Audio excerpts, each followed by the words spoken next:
Cualquier encargo que David recibía de Saúl, lo cumplía con éxito, de modo que Saúl lo puso al mando de todo su ejército, con la aprobación de los soldados de Saúl y hasta de sus oficiales. Ahora bien, cuando el ejército regresó, después de haber matado David al filisteo, de todos los pueblos de Israel salían mujeres a recibir al rey Saúl. Al son de liras y panderetas, cantaban y bailaban, y exclamaban con gran regocijo: Saúl destruyó a un ejército, pero David aniquiló a 10. Disgustado por lo que decían, Saúl se enfureció y protestó: a David le dan crédito por 10 ejércitos, pero a mí por uno solo. Lo único que falta es que le den el reino. Y a partir de esa ocasión, Saúl empezó a mirar a David con recelo. Al día siguiente, el espíritu maligno de parte de Dios se apoderó de Saúl, quien cayó en trance en su propio palacio. Andaba con una lanza en la mano, y mientras David tocaba el arpa, como era su costumbre, Saúl se la arrojó pensando: a este lo clavo en la pared. 2 veces lo intentó, pero David logró esquivar la lanza. Saúl sabía que el Señor lo había abandonado y que ahora estaba con David. Por eso tuvo temor de David y lo alejó de su presencia, nombrándolo jefe de 1000 soldados para que dirigiera al ejército en campaña. David tuvo éxito en todas sus expediciones, porque el Señor estaba con él. Al ver el éxito de David, Saúl se llenó de temor, pero todos en Israel y Judá sentían gran aprecio por David, porque él los dirigía en campaña.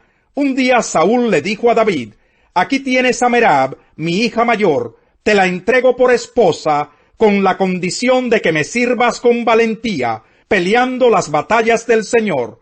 Saúl pensaba: será mejor que no muera por mi mano, sino a mano de los filisteos. Pero David le respondió: ¿quién soy yo, y quiénes son en Israel mis parientes, o la familia de mi padre, para que yo me convierta en yerno del rey?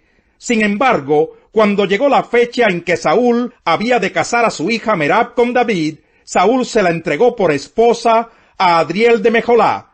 Mical, la otra hija de Saúl, se enamoró de David.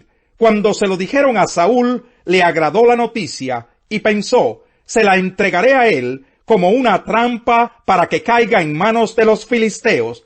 Así que volvió a decirle a David: ahora sí vas a ser mi yerno. Entonces Saúl ordenó a sus funcionarios: hablen con David en privado y díganle: oye, el rey te aprecia y todos sus funcionarios te quieren. Acepta ser su yerno. Esto se lo repitieron a David, pero él respondió: ¿creen que es cosa fácil ser yerno del rey? Yo no soy más que un plebeyo insignificante. Los funcionarios le comunicaron a Saúl la reacción de David, pero Saúl insistió: díganle a David, lo único que el rey quiere es vengarse de sus enemigos, y como dote por su hija, pide 100 prepucios de filisteos. En realidad lo que Saúl quería era que David cayera en manos de los filisteos. Cuando los funcionarios de Saúl le dieron el mensaje a David, no le pareció mala la idea de convertirse en yerno del rey. Aún no se había cumplido el plazo cuando David fue con sus soldados y mató a 200 filisteos, cuyos prepucios entregó al rey para convertirse en su yerno. Así fue como Saúl le dio la mano de su hija Mical. Saúl se dio cuenta de que en efecto el Señor estaba con David y de que su hija Mical lo amaba. Por eso aumentó el temor que Saúl sentía por David y se convirtió en su enemigo por el resto de su vida. Además, cada vez que los jefes filisteos salían a campaña, David los enfrentaba con más éxito que los otros oficiales de Saúl. Por eso llegó a ser muy famoso. Capítulo 19. Saúl les comunicó a su hijo Jonatán y a todos sus funcionarios su decisión de matar a David. Pero como Jonatán le tenía tanto afecto a David, le advirtió: mi padre Saúl está buscando una oportunidad para matarte, así que ten mucho cuidado mañana. Escóndete en algún sitio seguro y quédate allí. Yo saldré con mi padre al campo donde tú estés y le hablaré de ti.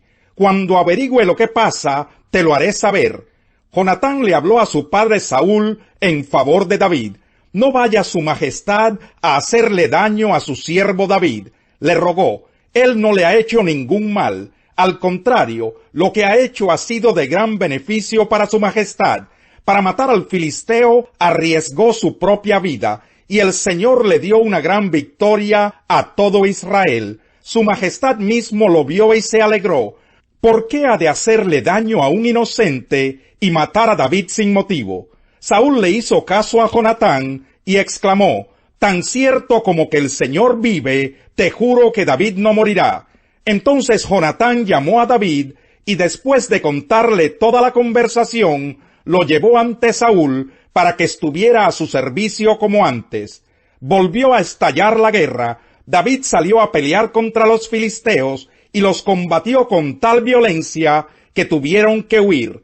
Sin embargo, un espíritu maligno de parte del Señor se apoderó de Saúl. Estaba sentado en el palacio con una lanza en la mano. Mientras David tocaba el arpa, intentó clavarlo en la pared con la lanza, pero David esquivó el golpe de Saúl, de modo que la lanza quedó clavada en la pared. Esa misma noche David se dio a la fuga.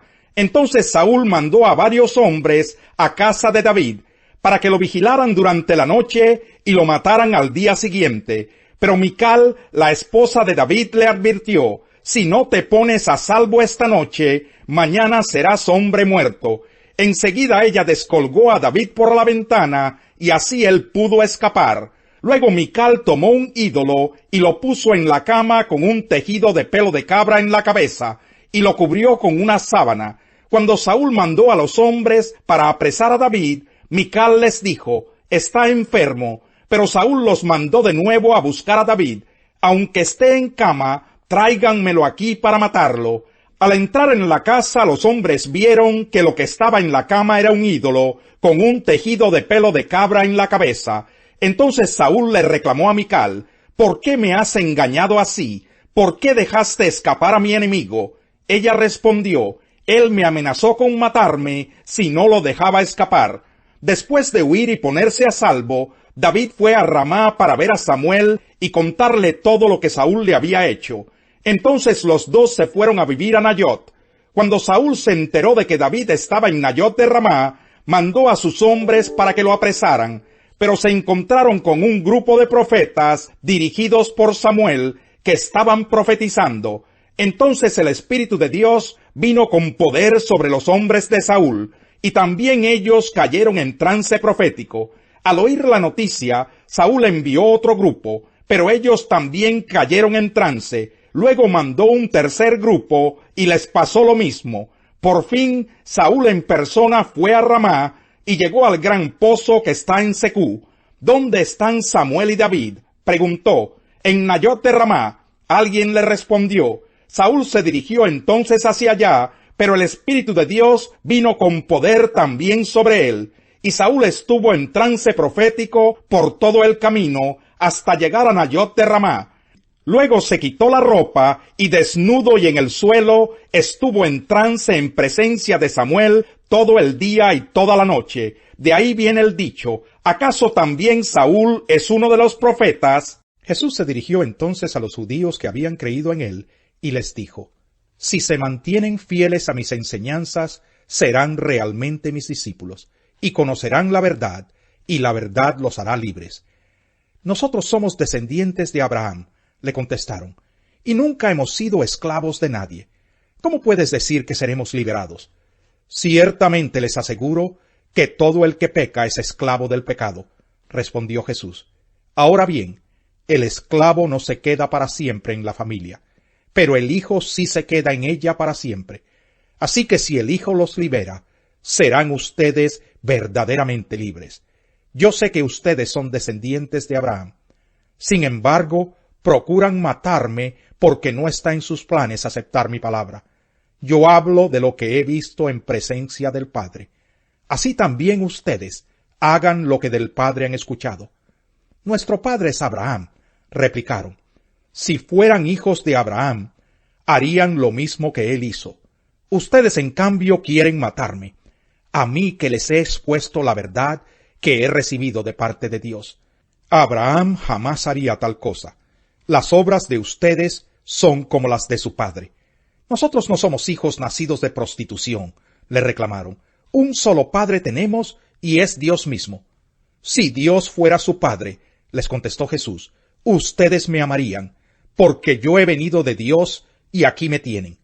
No he venido por mi propia cuenta, sino que Él me envió. ¿Por qué no entienden mi modo de hablar? Porque no pueden aceptar mi palabra. Ustedes son de su padre el diablo, cuyos deseos quieren cumplir. Desde el principio éste ha sido un asesino, y no se mantiene en la verdad porque no hay verdad en él. Cuando miente, expresa su propia naturaleza, porque es un mentiroso. Es el padre de la mentira. Y sin embargo, a mí que les digo la verdad, no me creen. ¿Quién de ustedes me puede probar que soy culpable de pecado? Si digo la verdad, ¿por qué no me creen? El que es de Dios, escucha lo que Dios dice. Pero ustedes no escuchan porque no son de Dios. ¿No tenemos razón al decir que eres un samaritano y que estás endemoniado?, replicaron los judíos. No estoy poseído por ningún demonio, contestó Jesús. Tan solo honro a mi Padre. Pero ustedes me deshonran a mí. Yo no busco mi propia gloria, pero hay uno que la busca, y él es el juez. Ciertamente les aseguro que el que cumple mi palabra nunca morirá. Ahora estamos convencidos de que estás endemoniado, exclamaron los judíos. Abraham murió y también los profetas, pero tú sales diciendo que si alguno guarda tu palabra nunca morirá. ¿Acaso eres tú mayor que nuestro padre Abraham? Él murió, y también murieron los profetas. ¿Quién te crees tú? Si yo me glorifico a mí mismo, les respondió Jesús, mi gloria no significa nada. Pero quien me glorifica es mi Padre, el que ustedes dicen que es su Dios, aunque no lo conocen.